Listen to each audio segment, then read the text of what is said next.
Hi, I'm Jeff Walker. Welcome to the Nipping, Chewing, Digging, Garbage Rating, Won't Come When Called Dog Training Manual Part 1 for puppies up to 4 months old. Congratulations on your new puppy, and I hope you have many years of success. Brian Donovan's training techniques have been used on thousands of dogs to help owners effectively train their puppies. But just don't take my word for it. Well, Brian's training was really terrific. Bill and I were really impressed with it. Oh, he's great for walks. He comes when he's called. He doesn't wander too far. His attention is always on us when he's walking, so we have no problems whatsoever. Well, the early cage training Brian showed us was really beneficial to getting Hollywood started at a young age. It was really great. It worked out. Well, socializing was really important. Before Hollywood was actually old enough to train, Brian came over and expressed to us, the importance of socializing and things that we needed to do to socialize our dog, to get them used to being around other animals and other dogs and that, and still keeping its attention on us. Well, I really enjoyed Brian Donovan's training. The program, I wouldn't have been able to deal with an animal in the house if I didn't have the training that he offered. And from a puppy on, it was very helpful. The state of mind that I had when I first had gotten a puppy was just incredible, because the old wives' tales, rub their nose in their messes and spank them when they, you don't have to do that to an animal. Oh, it was incredibly simple. In 10 days, the dog was doing what it was supposed to be doing, and it didn't take that long. When you consider how long you have a pet, the years of enjoyment that you get out of an animal, it took just a short period of time to enjoy it a lot quicker. This video should be viewed all the way through, and each of the techniques that you see can be applied to the puppy training prior to 4 months of age at any time. And don't forget, please call the 1-800 number seen on your screen in case you have any specific technical questions for Brian Donovan. Now here's Brian to show us how it's done. Go get it, please. Thanks, Jeff. Hi, I'm Brian Donovan. Being a professional dog trainer for over 10 years now has not only taught me a lot about dogs, I've learned quite a bit about dog owners as well. I found that dog owners are incredibly consistent in their concerns about their puppies' behaviors and the type of things they'd like to teach their dogs to do. Almost all of these issues can be placed into the following 3 categories. 1, how to avoid problem behaviors. 2, how to correct problem behaviors once they're present. And 3, how to establish proper behaviors. Now, it's important to know that a dog develops over 90% of its habits and behavior patterns during its first year of life. And so while the puppy is testing every conceivable boundary and limit possible, most puppy owners find that getting through this first year is not only a challenge, but it can be very frustrating as well. And so we bring to you the Nipping, Chewing, Digging, Garbage Rating, Won't Come When Called Dog Training Manual, Part 1, designed specifically for puppies up to 4 months of age. This material will be presented with the use of what I believe to be the most effective training techniques available, practical hints and suggestions, natural behavior modification techniques, and in some cases a little bad acting. I think you'll find this instructional video indispensable as well as entertaining. Thank you. Let's take a look at our table of contents. Number 1, housebreaking. Number 2, behavior modification for aggressive and destructive behavior. Number 3, puppy obedience. Number 4, handling and desensitizing for grooming and examination. Number 5, puppy play and exercise. Perhaps the single most misunderstood aspect of dog training is the issue of housebreaking. Although the housebreaking process, when done properly, is quite simple and straightforward, it is surrounded by a cloud of misinformation and wives' tales. It's no wonder that failure in this area results in more abandoned and abused dogs than any other reason.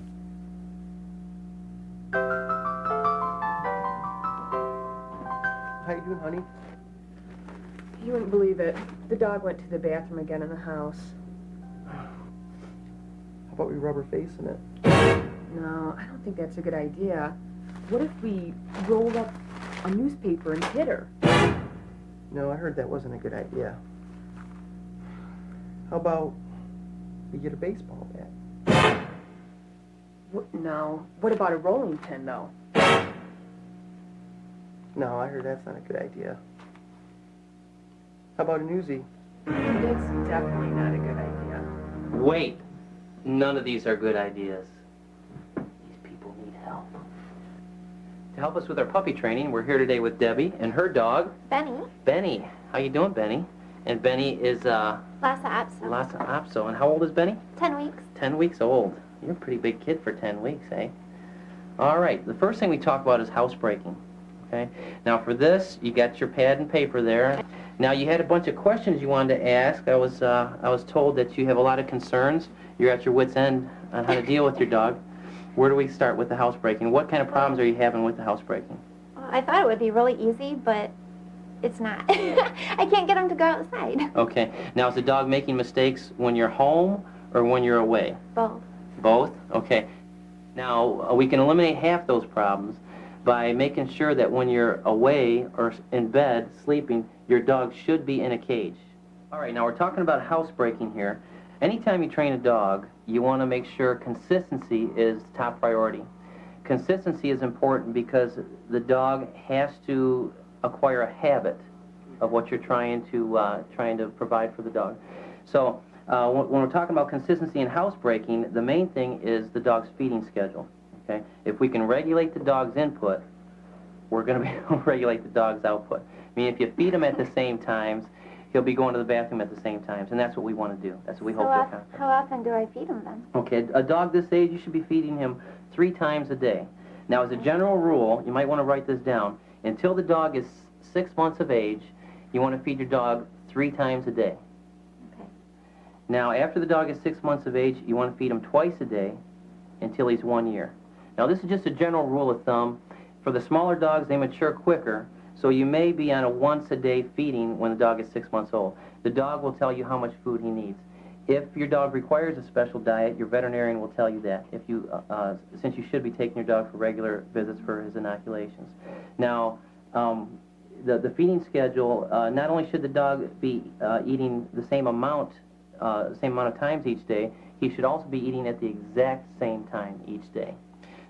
So if you feed your dog at 7:30 this morning, don't wait till 7:40 or 8 o'clock tomorrow. Well, what if my schedule is different? Well, you got to do the best you can. What I'm giving you is an ideal situation. In an ideal situation, here's what you do. You feed your dog at the same exact times each day. You leave the food out for 10 minutes only. Okay. Whatever the dog's going to eat in 10 minutes.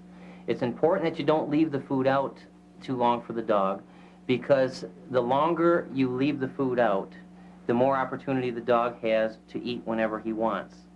Okay? And that's why you don't want to go on a what we call a free feeding schedule, where you just leave the food out all day or for an hour for the dog. But what about water? Do you leave that out all day? That's a good question. Water, most of the time the problems will be urine problems, but that doesn't mean to regulate the water. The only thing you regulate in the dog's intake is the food. Okay. The water you shouldn't regulate, because puppies can dehydrate quickly. When a puppy dehydrates, they can encounter serious health problems.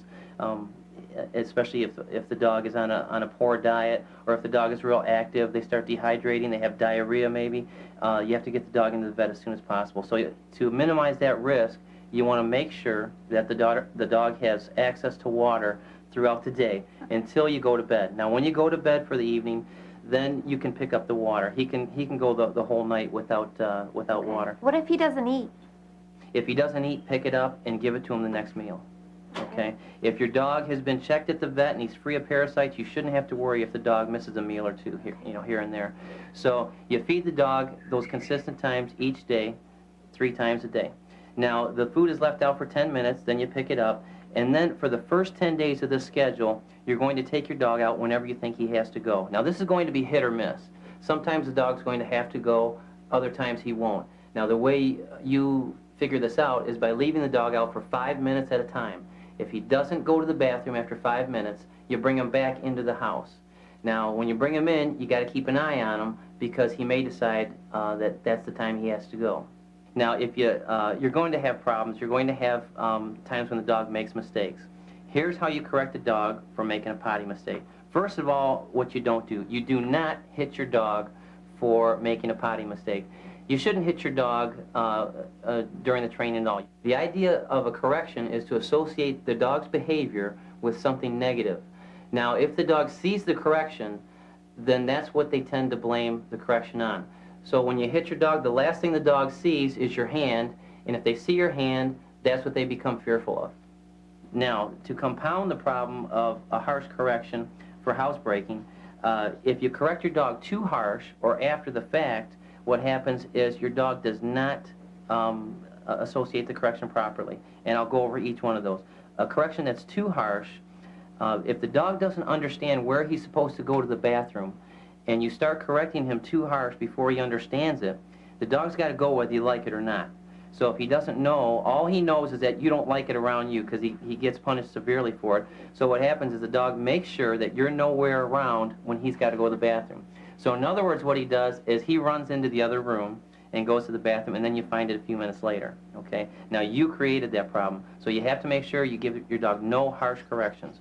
If you correct your dog after the fact, that's the other big problem that people usually have with the housebreaking corrections. You find the mess, you're upset, you drag your dog over to the mess, and you rub his nose in it, or you point to it and you tell him he's bad. Now, again, that's not immediate association. You're not correcting the action, you're correcting the result. You're assuming that the dog can reason, okay? Just because you can reason so well doesn't mean that an animal like a dog can reason that well. You have to train them through immediate association. Now, the way you solve that problem is, first of all, just clean up the mess and forget about it. You missed your opportunity to give your dog a proper correction. So I don't address it at all? No, you cannot correct it after the fact. So if the dog goes to the bathroom, you missed it. What if he's doing it right in front of you? If he's, that's the best correction to make right there. What do you do, That's though? the best you can hope for. If your dog goes to the bathroom and you catch him going, what you do is you startle the dog with a loud noise, maybe a quick no, but the no shouldn't contain a sense of punishment. It should be more a sense of immediacy. Okay. So you might want to clap your hands. You see your dog going, just startle him for a second. No, no, let's go outside. Okay. Put the word that you're going to use later with the potty command. Tell your dog potty or outside or whatever word you're going to use. Now, when you startle your dog and he looks at you, you pick him up, take him outside. Okay, let him finish. Whenever you take your dog outside to go to the bathroom, you leave him out for 5 minutes only. Okay. All right. Now, the reason why you leave the dog out for 5 minutes as opposed to just letting the dog go outside and then bringing him in a half an hour later is because the purpose for the dog going outside is to go to the bathroom. You have to catch him as he's going and praise him. You've already told him what wrong is, now you got to show him what right is. So when you catch your dog going to the bathroom outside, you got to praise him immediately. Tell him good. Yell it from the window if you'd like. Go right out with the dog. Tell him he's done a good job. Give him a treat right after he's done going. And if he doesn't go? If he doesn't go, bring him in. Then what if he goes inside? Well, then you got to keep an eye on him, okay? Okay. So it's just like having a 2-year-old baby running around. You can't give him any freedom. The dog has to earn that freedom through training and, of course, the dog aging to at least a year before you give him a whole lot of freedom. So when you let him out for the 5 minutes, you're also making sure that he doesn't start chewing on things in the backyard. He doesn't chew your cable wire out of your house. He doesn't bark at the neighbors. All right. Do you go out there with him? Yeah, that'd be preferable if you go out with the dog, as opposed to just kind of letting him out and watching him. You might want to go out with the dog so you can pinpoint exactly what he did right. And again, when he goes to the bathroom, praise him, bring him right back in. Now, the puppies usually will go to the bathroom in 2s or 3s. So keep an eye on him for the next few minutes. He's probably going to go again. All right? Now, you do this for 10 days. So it's going to be hit or miss for 10 days. Now, after the 10th day, this is where the dog is going to tell you when he's got to go to the bathroom so that you'll be able to tell him with your command, potty, or outside, and then your dog will be able to also tell you when he's got to go. And here's how you do that. On the 10th day, you take the dog's most consistent time. Say, for the sake of argument, you've been letting the dog out at 8 o'clock in the morning every day for the last week, and your dog's been going consistently. Now, on the 10th day, that dog's got to go at that time of the day because his body's programmed to do that. Now, instead of letting the dog go out at 7:30 or 8, whenever you're letting him out, you just stand by the door and see what he does. Okay. Now, he's got to go. So he's going to do one of two things. He's either going to go right in front of you, at which time you can administer that correction. Just tell him, nope, let's go outside. Or what he's going to do is show some sign of stress. And this is what you're looking for. You're looking for the dog to tell you, hey, I got to go, and I know I'm not supposed to go in front of you because you keep startling me every time I do go in front of you. Now, this may happen right on the 10th day, or it may not happen until the 12th or 14th day. But what's going to happen is after the dog gets the general idea that he's not supposed to go in the house, he still may not know he's supposed to go outside, but he knows he's going to get corrected. So he looks up at you, he's got to go to the bathroom, and then all of a sudden he starts whining. Or maybe he'll go to the door, or maybe he'll jump on you or bark at you. If he shows any sign of stress, then you answer your dog by saying, do you want to go outside? Or by using the word that you've established for the potty command. He'll let you know when he's got to go outside. So he'll be housebroken after 2 weeks? No, that's not exactly how it works. What we're doing is getting the dog to tell you when he's got to go, and you can indicate to him when you want him to go. Okay, so you got a two-pronged method of communicating this. Now, he's not going to be 100% accurate after 2 weeks. If your dog is 80% accurate after 2 weeks, that's very good. Now, he probably won't get much better than 80% until he's a year old. People say, oh, I housebroke my dog in 2 weeks, or my dog was telling me he had to go to the bathroom in 3 days. Now, that may be the case, but I can't recall the last time I saw a dog who was truly housebroken before a year, because dogs go through different behavioral stages, and anything different in their schedule during their first year can get in the way of the housebreaking schedule. So always assume that for the first year your dog doesn't know it completely, and don't give him the freedom to make mistakes. Okay, you're telling him or he's telling you. So when I go to work and I leave the house, I leave him in the cage all day? Yes, you should always put him in the cage. Now I see you got one here, and I know you have some concerns about the cage. It seems so mean. Let me explain that.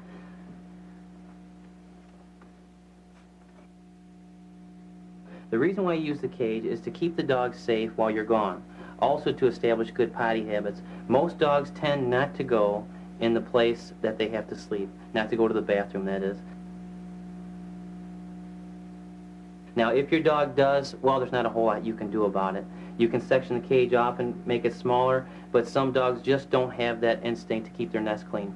The other reason why you want to keep the dog in the cage is to discourage any behavior problems cropping up the first year of the dog's life, like chewing on cords and chewing on your baseboards and things like that. So after a year, can I let him out?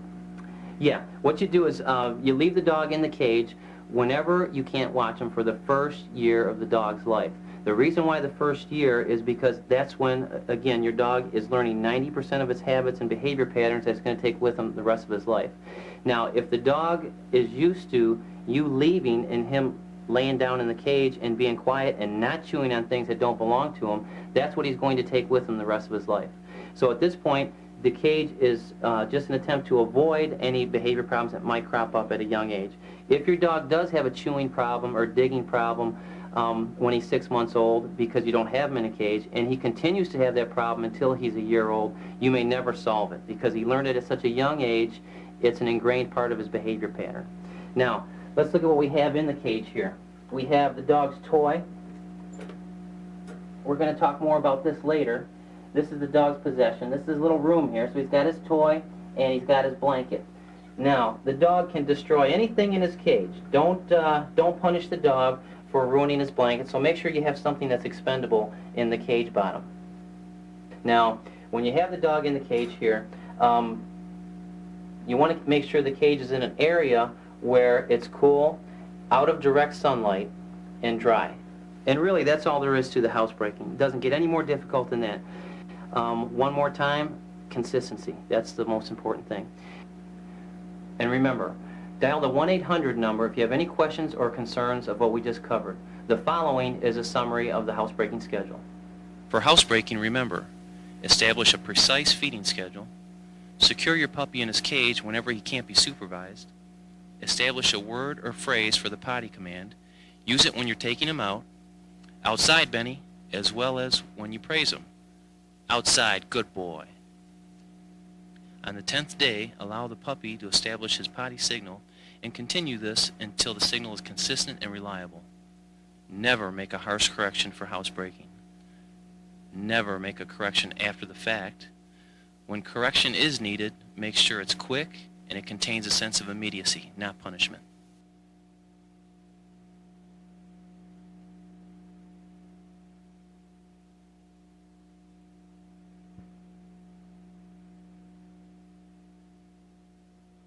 Warning, if your puppy bites you, growls at you, bares his teeth at you, steals your belongings, or destroys your furniture, your puppy is absolutely normal.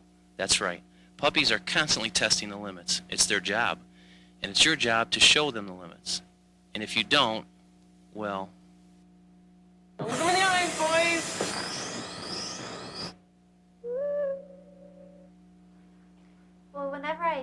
him up or want to play or just hold him or anything, he bites me, and I've got all these little scratches all over.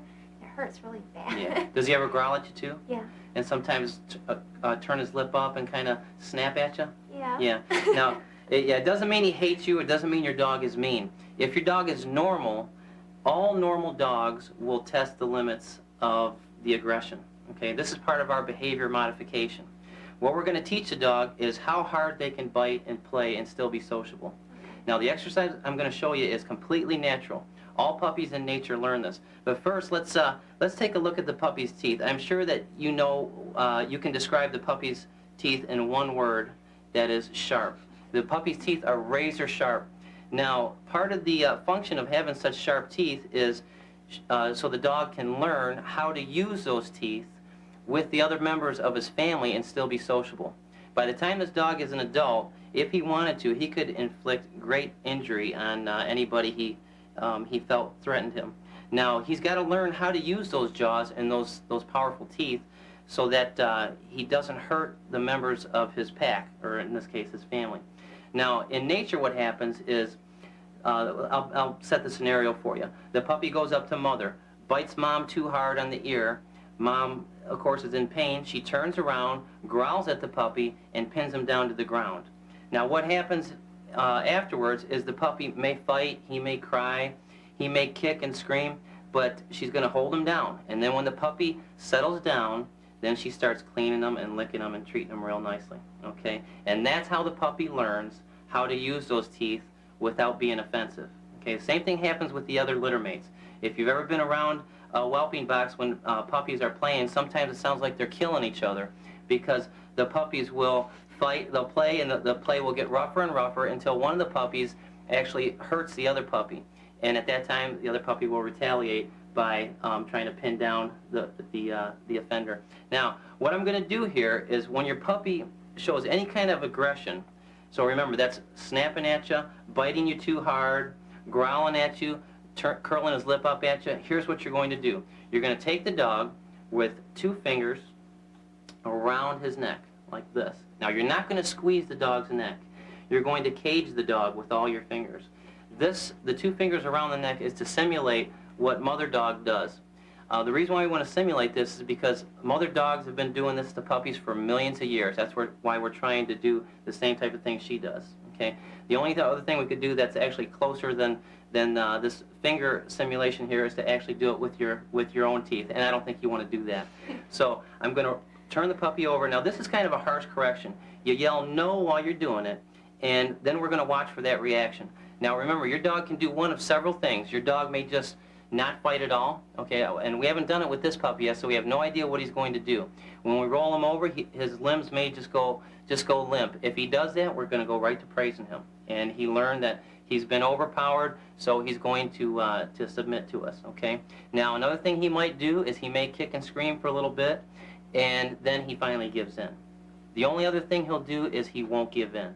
If your dog does not give in when you roll him over, it indicates that you may have serious behavior problems with the dog later on. So we'll see. Let's see what we got here. Let's go, Benny. Let's come on down here. Now, we're not going to necessarily wait for him to do something bad here because I want to show you the correction. He's been doing things bad all day. Now he decided to be nice for a little while. What you do is, now this happens very quickly. You take the dog, roll him over, you say no, and hold him down like that. That's good. Good dog. If the dog doesn't fight, you see how his feet are real limp? Good. You praise him for that. There's never a correction without a corresponding praise when you're training the dog. Now, if the dog starts fighting, see him wiggle? Watch. Tell him no. Good. Good dog. That's good. And he gives in. Okay, Debbie, why don't you try this? Okay. Now, put your fingers under the dog's chest with these 2 fingers under the dog's, there you go, under the dog's neck, yep. Okay. Now just roll him over. You gotta tell him, no, he just bit you, no. Now if the dog wiggles, okay, now tell him good, good. Now loosen up your grip, good. Good, now if he tries to wiggle free, now just kind of wrap, no, no. No. There you go. There, that's the fighting we're looking for, good. Now see the dog's legs give in? You loosen up your grip again, tell him good, good. You never let the dog up while they're fighting.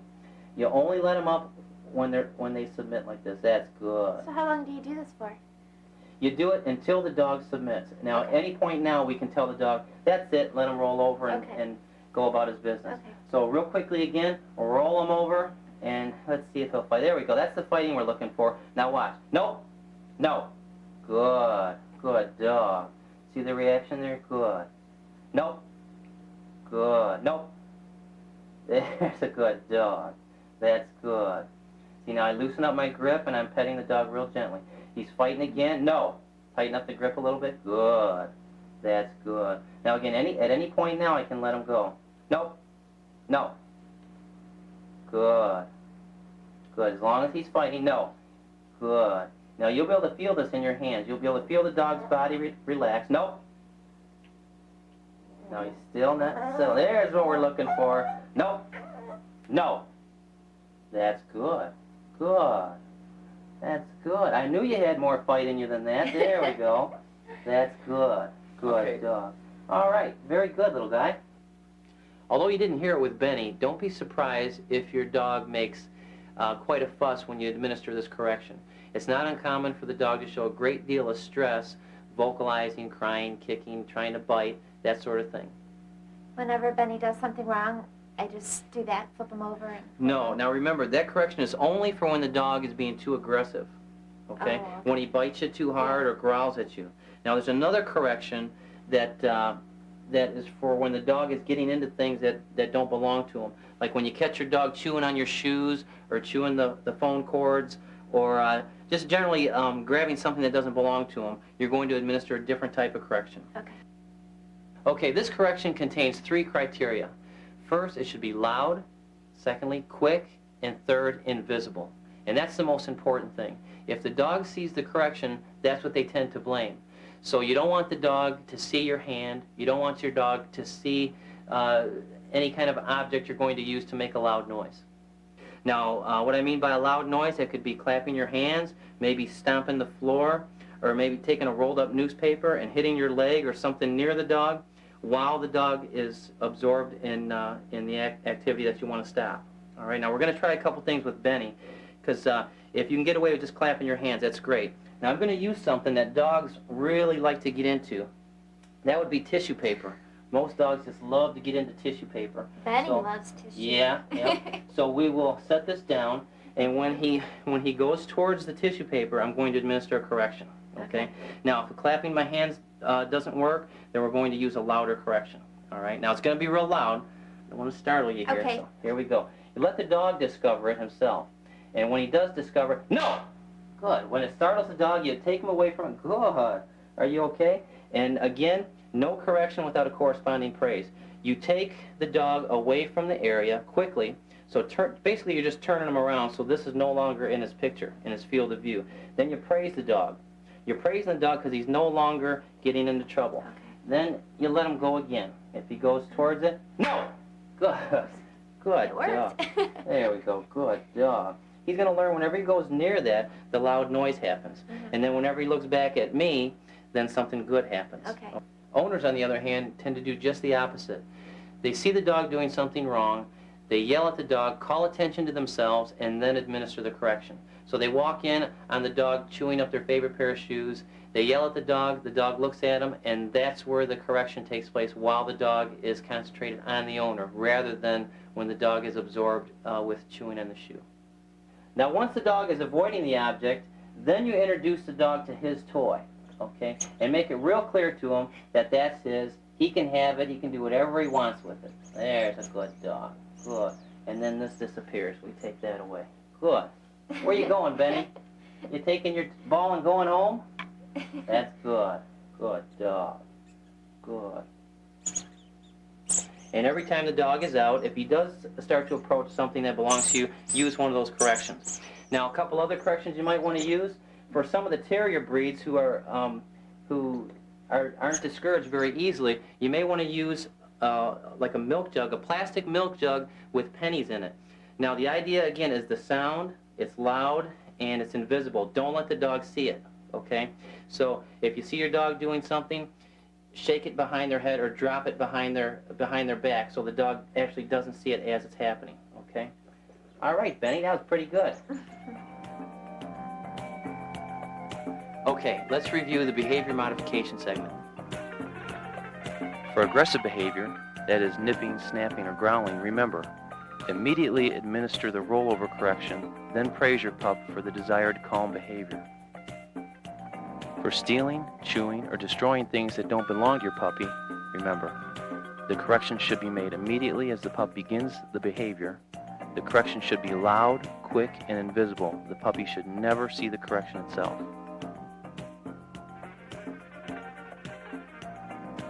If done properly, puppy obedience should be fun. Puppies learn very quickly, and if you make the early training enjoyable for the pup, he'll repay you with great enthusiasm and focused attention. Or you can be like our friend Ray. Some dogs will sit down instantly. Sit. Sit. But other dogs may need a good push. Sit. Sit.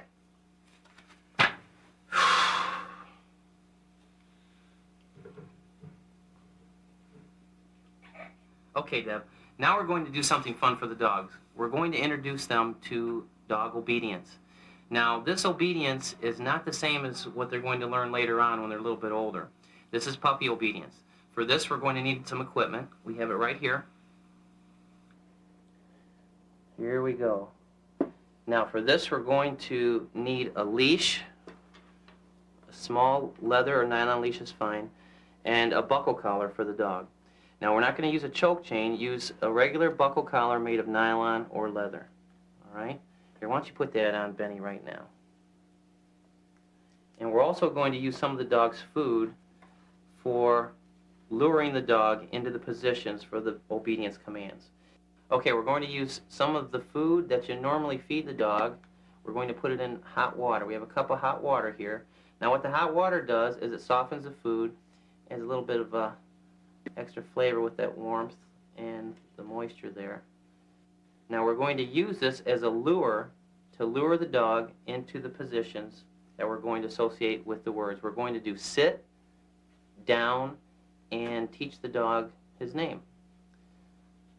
Now the reason for the food, the reason why we use a food lure is so that we can focus the dog, number one. And number two, we use food so that we can associate some of the commands that the dog is going to hear later on when we start the formal obedience with something pleasant. Okay, let's get started. I think this food's softening up here a little bit. Okay, we're going to put this leash on here. Once you clip that to the collar. Okay. How long is this leash? This is about a 4-foot leash. 3 or 4 feet is fine for what we're doing right now. Okay. And again, we have that buckle collar. Okay, let's get Benny on the floor here. And we're going to introduce him to some obedience. What you doing? What is that? What is that, Benny? There you go. There. Okay, the first exercise is sit.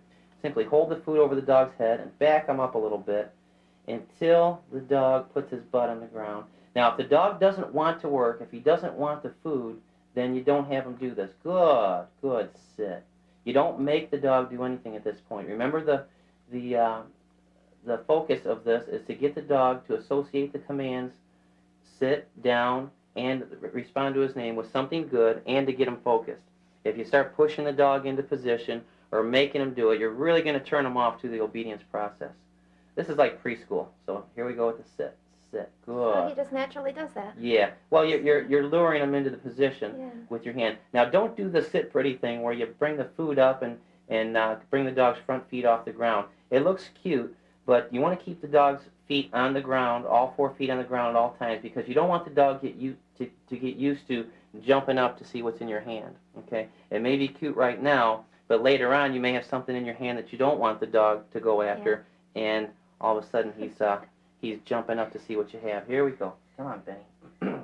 Here we go. Lure him into a sit. Now we're going to do down. We're going to bring the food down and curl your hand under. There we go. That gets the dog to reaching underneath your hand to get the food, which puts his elbows on the ground. Good. Now, if you can't get your dog to do this within a couple sessions, it's not really that important, because all you want to do is get him focused and associate the commands with something nice. So even if you can get the dog to follow your hand down, even if he doesn't lay down, you still get him following you. Now, if he stops approximating what you want, for instance, right now he's doing the down, and he stood up. You take the food away, Okay. and then you start it all over again. What do you got here, Benny? There's the food, and then we do it all over. There, sit. Good. Give him a little bit of food. Good. And then down. Bring the food down and get him to reach under. Good. Down, Benny. Good. Now he's hearing very little of what I'm saying, but some of it's going to sink in. And try to keep in mind that this is just preschool stuff here. Yeah. We're just making it fun to learn. How long should it take to train him? This here, you should, within a couple sessions, 2 or 3 sessions, working your dog 5 minutes per session, you should be able to get the dog sitting and laying down on the first or second command. Now here we go with his name. We're going to introduce him to his name. Benny. I want him chasing his name. So when I say his name, I pull the food towards me so he chases his name. Benny. That's good. Benny. Benny. There we go. Good boy. Good. Good, Benny. Okay. Debbie, would you like to try it here? There you go.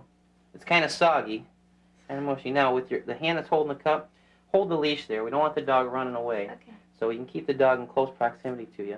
Keep him interested in the food. Okay. You see the dog watching my hand now. Right. See, he's getting focused on us. Okay, go ahead and try it. Benny? Okay. Good. Now, pull the food towards you, Benny, and get his okay. attention with the food. Then he gets chasing his name. See, you want his name to be pleasant.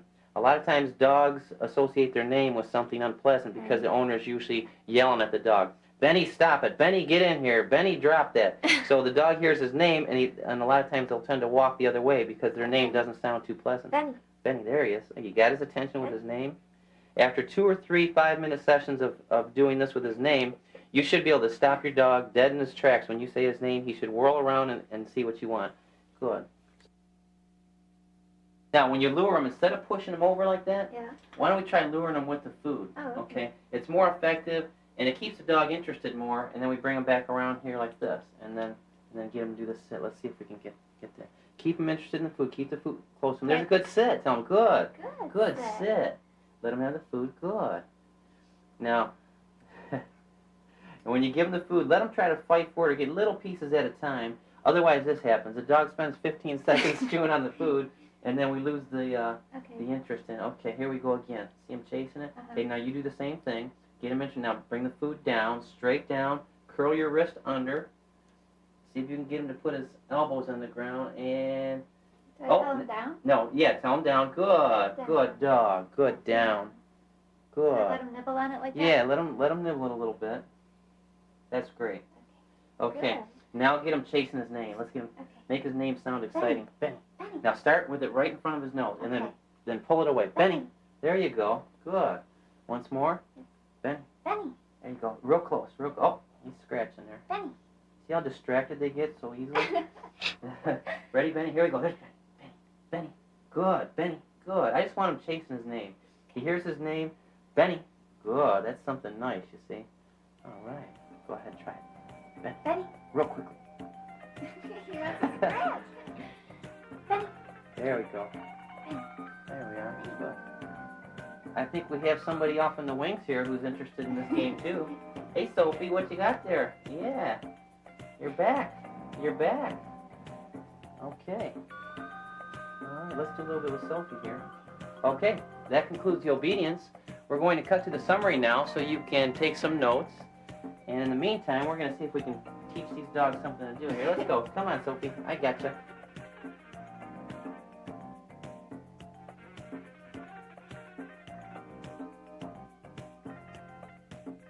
For puppy obedience, remember to practice when your puppy is hungry, lure your puppy into position with food treats while using the command word.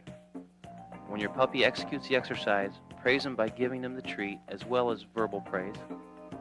Do not force your 2 to 4-month-old puppy into position.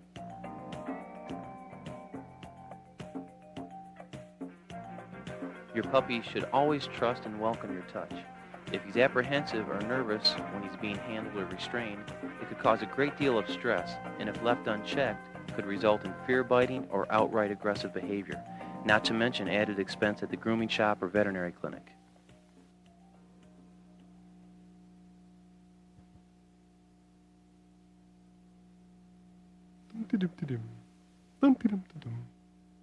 Huh?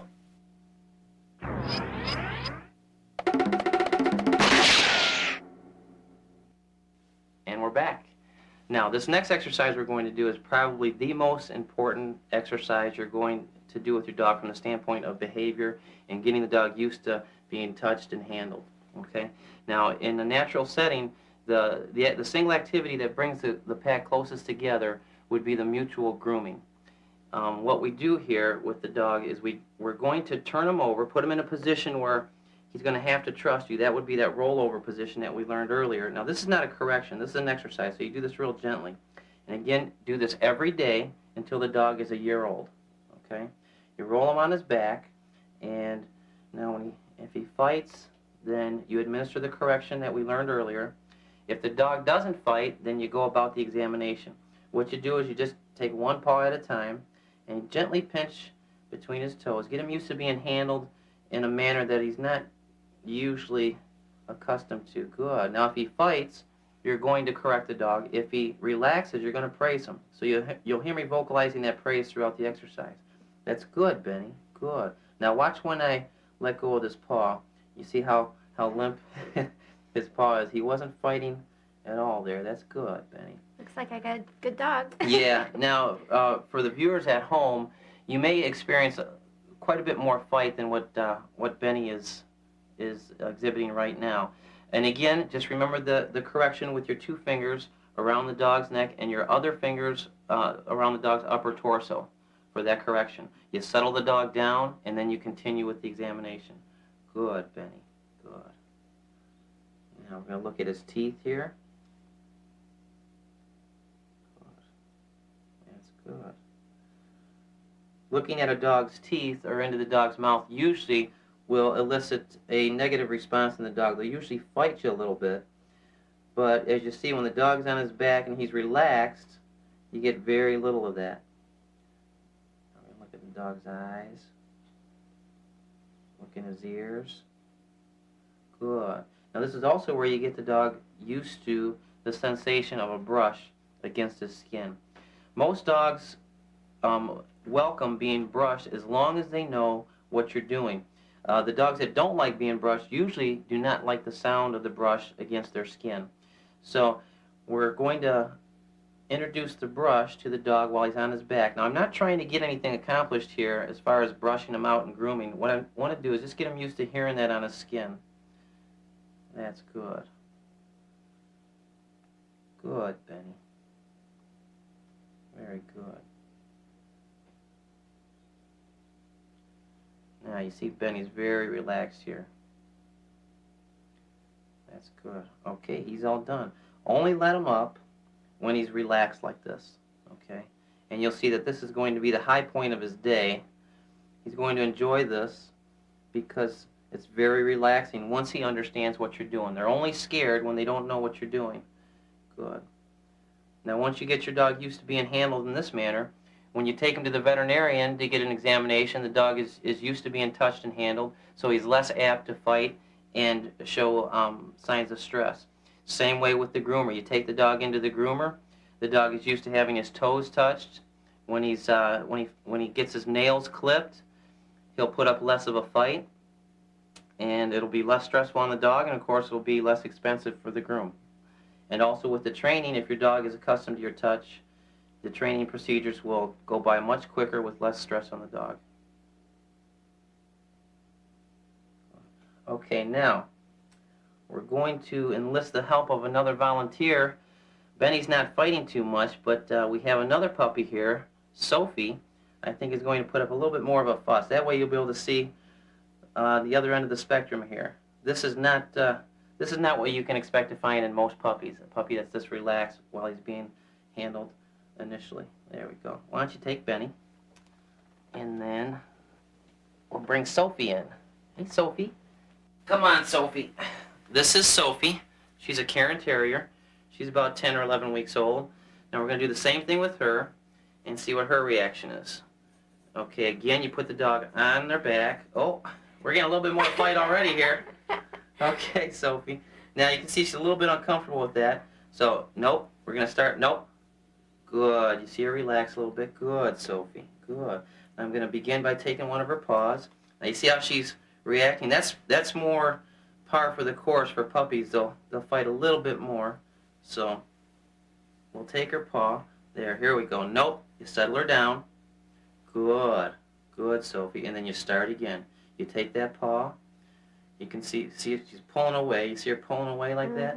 Now, what I'm going to do, no, I'm going to correct her. Good. And then I'm going to continue the examination. It's important that you continue examining the dog until they are no longer fighting. If the dog is fighting and you let the paw go, then all you've taught your dog was that if they fight you, then you're going to let go. Okay? So I'm just going to keep up with this until the dog doesn't care anymore. This is called desensitizing them. Good. Now we're going to let her go. Good. That's a good girl.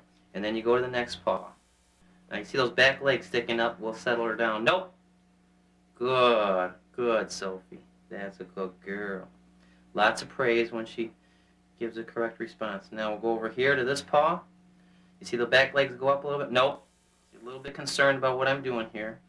Now I'm going to keep holding her, gently squeezing between her toes here to touch every part of her foot. Good girl. That's good. Now again, when I let her go, good. See, there's no stress. Now I'm going to touch the hindquarters here, and you see a little bit of stress there. Okay, she's a little concerned. Nope. Good. Good girl. You see her settle down. Good girl. No. She's trying to pull her foot away now. No. And you just insist on the touch until she relaxes. Good girl. Good. Now she's still fighting a little bit. It's hard to see, but you'll be able to feel the tension in the dog's muscles when she's fighting you there. Nope. Good. Now watch when I let go, when she's finally ready. Good. You see how her paw just flaps down? Good girl. Good. Good girl.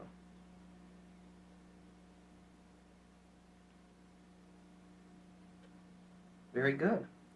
Okay, we're all set. Yeah, that wasn't that bad, was it? No, that was pretty easy. So every day for a year, you said?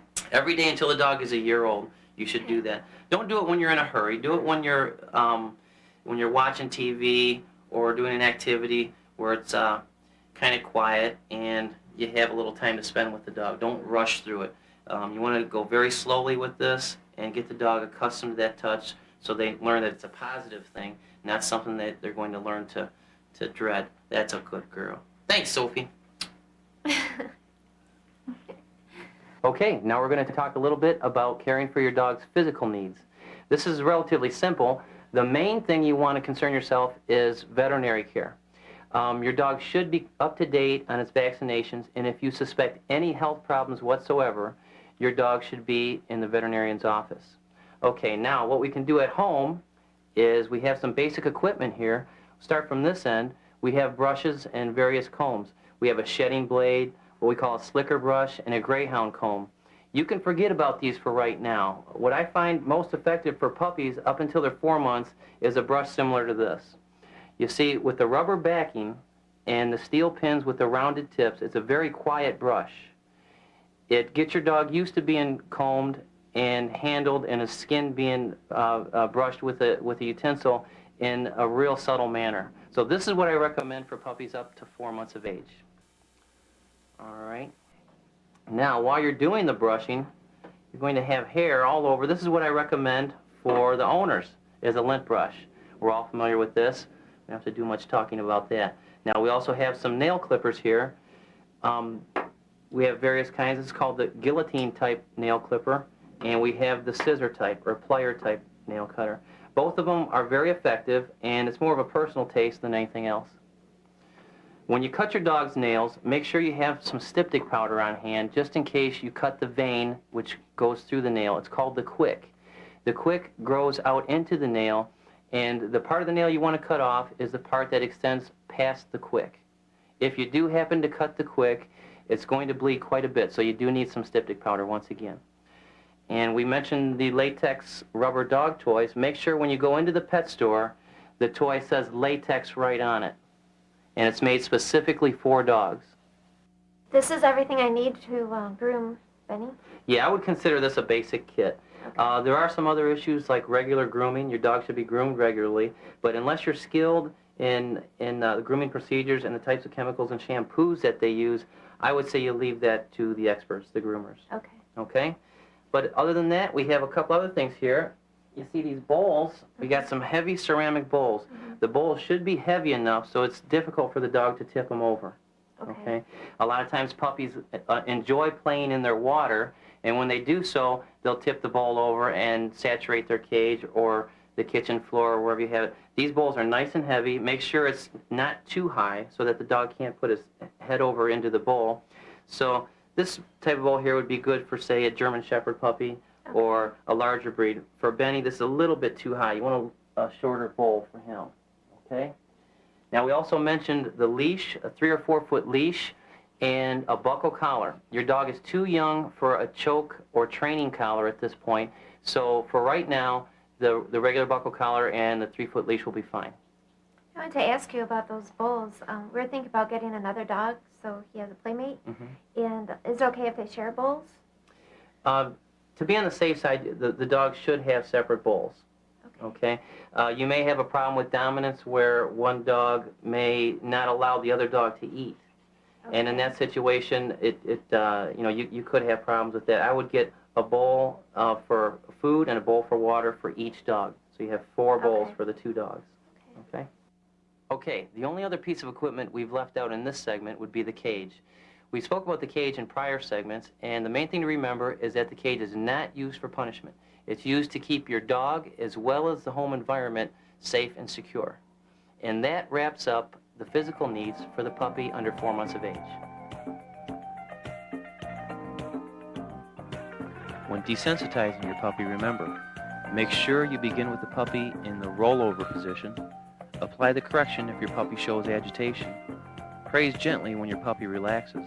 And perform this exercise every day until your dog is 1 year of age.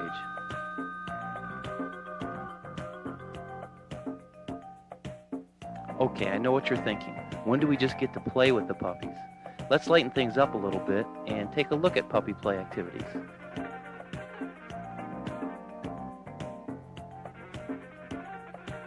Hi, we're back. We're doing some puppy play here. We're going to talk about the games and activities you should be doing with the dogs. One good game is a chase game with the ball. Whenever you play with the dog with the toy, play it with the dog with the toy either at eye level or lower.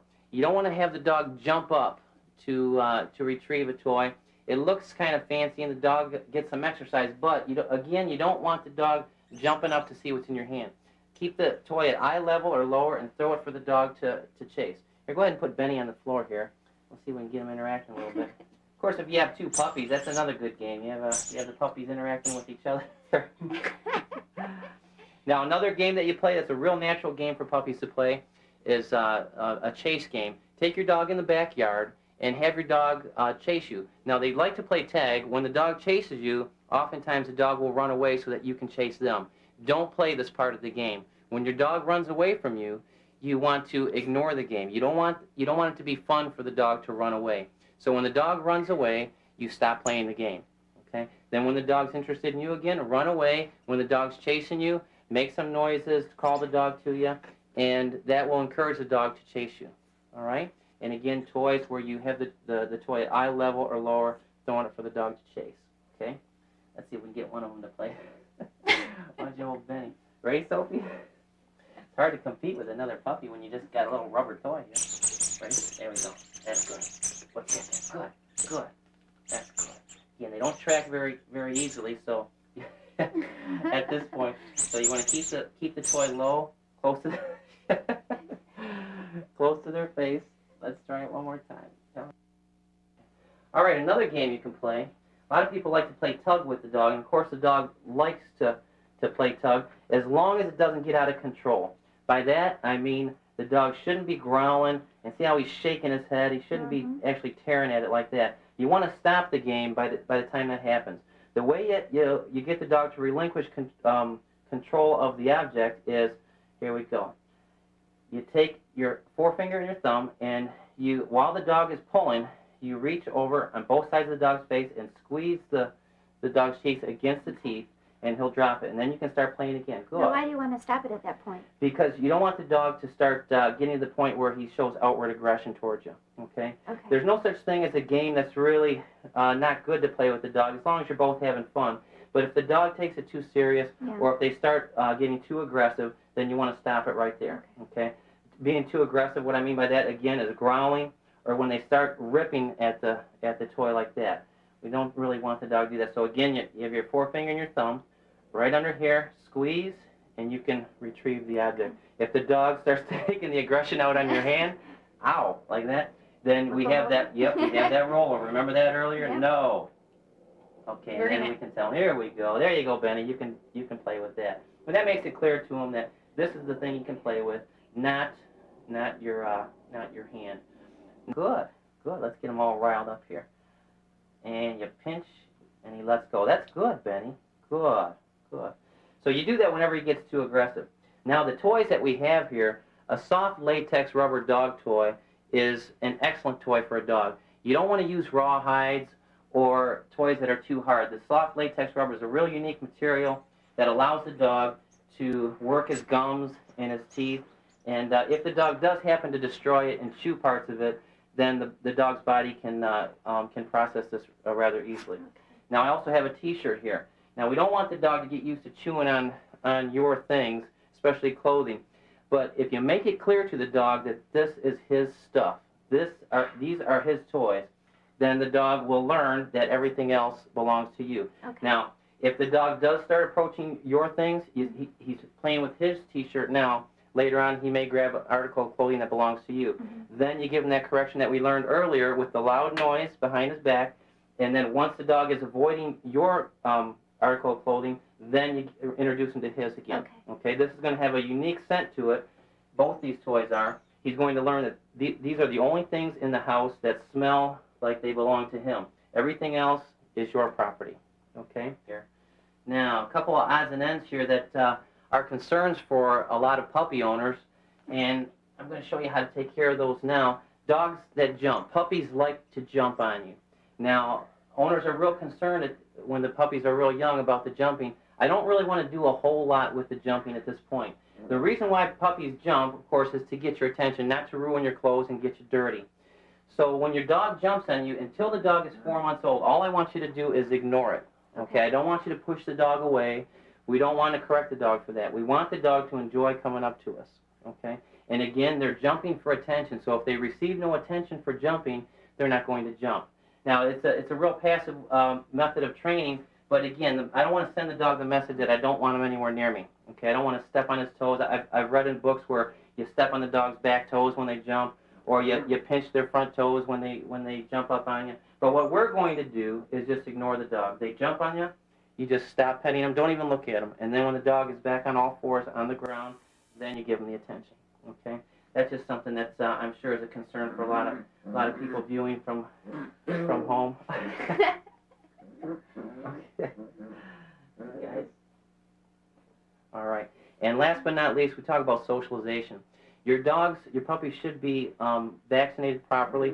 Take your dog to the vet. That's the very first trip you should make after you bring the dog home, is you make an appointment with the veterinary in your area and take your dog in for the proper vaccinations. Once your dog is vaccinated, you can start socializing them with other dogs and other people. It's very important that the dog is socialized at a young age, like they are now. Once your dog is 6 or 7 or 8 months, if you decide then you want to introduce them to small children or to other dogs or other animals, they've developed fears already towards things that they're not accustomed to seeing. Okay, so when they see something that's kind of strange to them, for instance, dogs that are introduced to men with beards at an age of 1 year or more, they tend to be scared of those type of people. Also with kids, a lot of times when puppies enter the home, there's no children in the home. And then if the family decides to have children around the dogs become aggressive towards the children. So at this age, this is when you socialize them with that type of thing. So get your dogs out. Again, they have to be properly vaccinated. Take them out, get them used to car rides and visiting. It's okay for them to do that? Yeah, this is fine. Dogs have been dealing with other dogs for 1,000,000 years, and this is what we were talking about earlier. with the sharp teeth, and the dog's learning how to bite and play so that they become social. What happens is this play will get rougher and rougher, and we may hear one of the dogs get real upset, and then what they'll learn is that when it gets too intense, when they start biting too hard, it's no longer fun. Okay. See, they started playing to have fun, Right. and then when it gets too rough, then they get hurt, and they continue doing this, testing the limits until they're sure that a certain amount of pressure with their jaws is going to bring something bad, okay? And that's why you heard the growling. They're warning each other is what they're doing, okay? When you play with your puppy, remember, use a soft latex rubber dog toy or an item that will be used specifically for the puppy's playtime. Don't teach your pup to jump up and grab the toy out of your hand. Throw the toy at the puppy's eye level or lower. Tug games are fine as long as you control the game, and never chase your puppy during playtime. Okay, this concludes part 1 of the Nipping, Chewing, Digging, Garbage Rating, Won't Come When Called Dog Training Manual. Effective use of the material we've covered in this video will enable you to establish proper behaviors in your puppy. Practice these simple techniques daily. Be consistent, patient, and provide supervision at all times so that improper behaviors don't become habits. And when you have to leave your puppy home alone, make sure he's secured safely in his cage. Good luck, and remember, we're here to help. So instead of giving up, give us a call. Well, thanks, Deb. It's been a pleasure working for you. I'm Thanks, sure you'll do Brian. fine. Yeah. Hi, Jeff. Hey, how's it going? All right.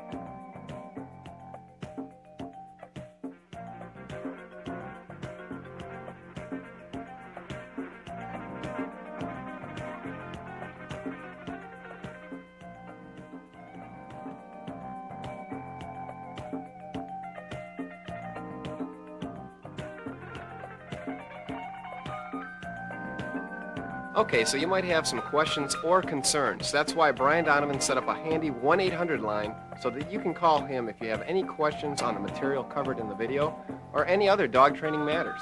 Please call 1-800-427-7844. There is a consultation fee. Please call for details.